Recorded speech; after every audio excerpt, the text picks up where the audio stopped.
সেদিন কোনো বানর আর কিছু বলছে না, সবাই চুপচাপ করে পাঁচিলের উপর দিয়ে বসে আছে।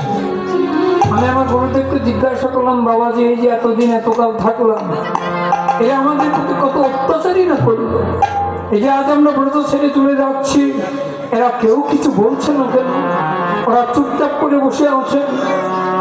গুরুদেব বলে, বাবারে পশু হলেও কি হবে, ওরা বুঝতে পেরেছে আজ আমরা ব্রত ছেড়ে চলে যাচ্ছি, এই সাধারণ নয়নে ওরা আমাদের বিদায় জানাচ্ছেন। ও ভাই, ও বন্ধু, কত আশা করে তোমরা বৃন্দাবনে এসেছিলে, আমরা তোমাদের কত দুঃখ দিয়েছি, জ্বালা দিয়েছি, যন্ত্রণা দিয়েছি, কষ্ট দিয়েছি, লাঞ্ছনা দিয়েছি, গঞ্জনা দিয়েছি, দেবই না কেন বলো?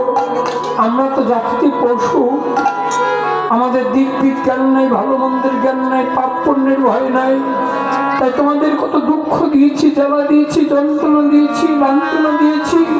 ও ভাই, তোমরা তো চলে যাচ্ছ, যাবার সময় তোমাদের চরণে আমার এই নিবেদন, তোমাদের দুঃখ দিয়েছি, জ্বালা দিয়েছি, যন্ত্রণা দিয়েছি, তোমাদের চরণে শুধু এই নিবেদন, যাবার সময় অভিশাপ দিয়ে যেও না, আশীর্বাদ করে যেও, আবার যেন তোমাদের মতো বৈষ্ণবের প্রবন্ধ